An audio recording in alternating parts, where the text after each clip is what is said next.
Hello friends, welcome to ரின் சமையல். இன்னைக்கு நம்ம ரின் சமையல் சேனலில் டேஸ்டான ஸ்வீட் ஸ்நாக்ஸ் செய்கிறதுக்கு எண்ணெய் அதிகம் தேவைப்படாது.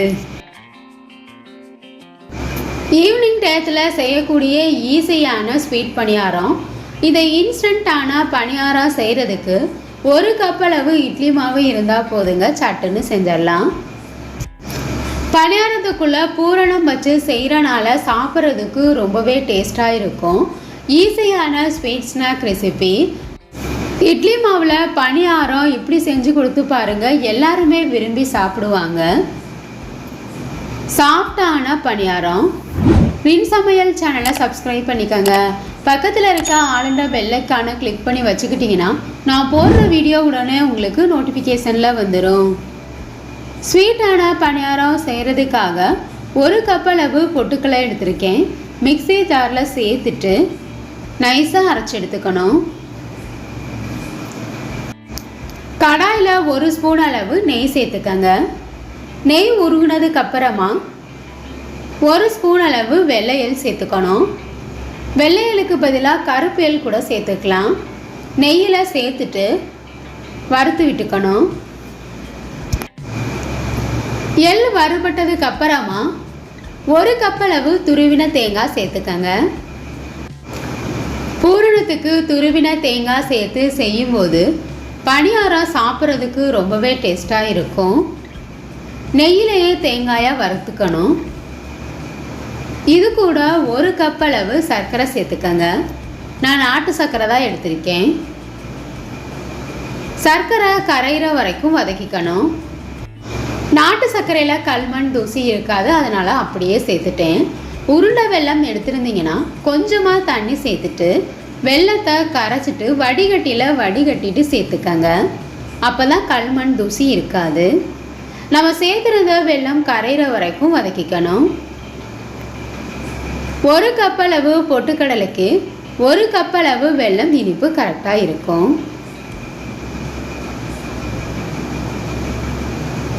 வெல்லம் கரைஞ்சிடுச்சு. ஏற்கனவே நம்ம அரைச்சி வச்சிருக்க பொட்டுக்கடலை பவுடரையும் சேர்த்துக்கணும். பூரணத்துக்கு நெய் அதிகம் தேவைப்படாது. நம்ம சேர்த்துருக்க பொட்டுக்கடலை பவுடரும் வெல்லமும் ஒன்றோட ஒன்று மிக்ஸ் ஆகிற அளவுக்கு நல்லா கலந்து விட்டுருங்க. விருப்பப்பட்டால் நெய் சேர்த்துக்கங்க. நான் நெய் சேர்க்கலை. இந்த பூரணம் உருண்டை பிடிக்கிறதுக்கு ஈஸியாக இருக்கும். சர்க்கரையில் இருக்க ஈரப்பதமே உருண்டை பிடிக்கிறதுக்கு சரியாக வரும்.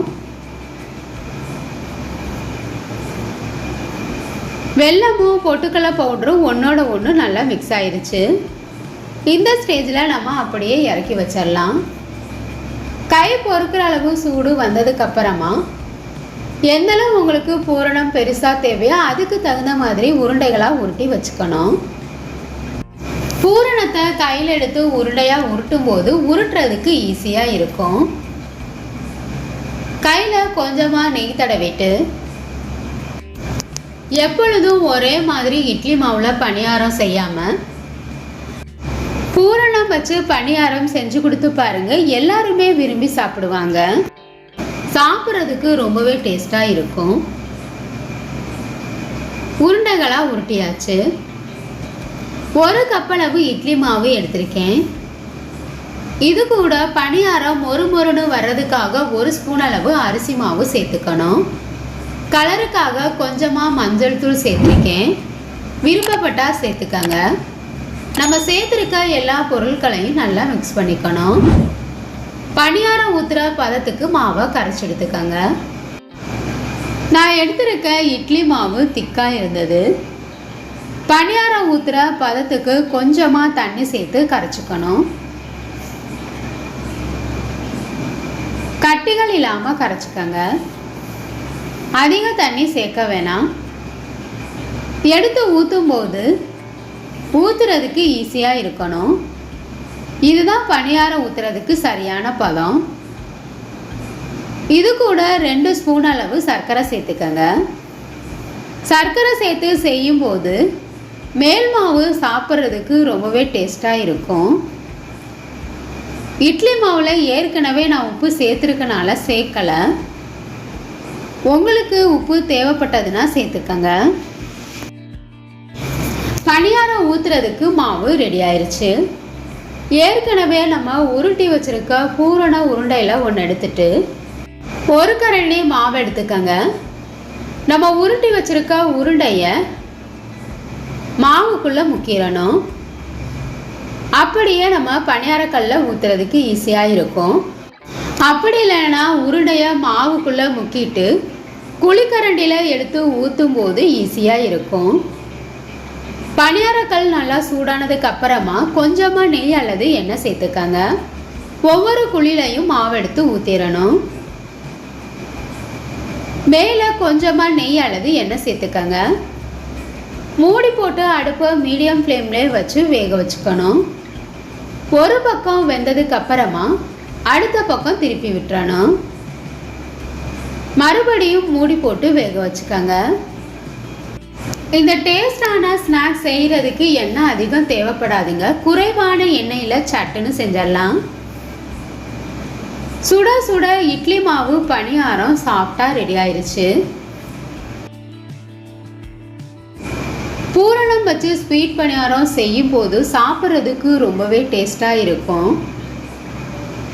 இப்படி ஒரு தடவை இட்லி மாவில் பணியாரம் செஞ்சு கொடுத்து பாருங்க, விரும்பி சாப்பிடுவாங்க. ஒரு கப் அளவு இட்லி மாவில் சுட சுட ஈவினிங் ஸ்நாக்ஸ் சாஃப்டாக ரெடி ஆயிடுச்சு. ஈஸியான ஸ்வீட் ஸ்நாக் ரெசிபி. இட்லி மாவு பணியாரம் உங்களுக்கு பிடிச்சிருந்ததுன்னா ரின் சமையல் சேனலை சப்ஸ்கிரைப் பண்ணிக்கோங்க ஃப்ரெண்ட்ஸ். ஸ்வீட் பணியாரம் உங்களுக்கு பிடிச்சிருந்ததுன்னா மறக்காமல் ஒரு லைக் கொடுங்க ஃப்ரெண்ட்ஸ். கமெண்ட் பண்ணுங்கள், ஷேர் பண்ணுங்கள். பக்கத்தில் இருக்க ஆளுன்ற பெல் ஐகானை கிளிக் பண்ணி வச்சுக்கிட்டிங்கன்னா நான் போடுற வீடியோ உடனே உங்களுக்கு நோட்டிஃபிகேஷனில் வந்துடும். Thank you friends.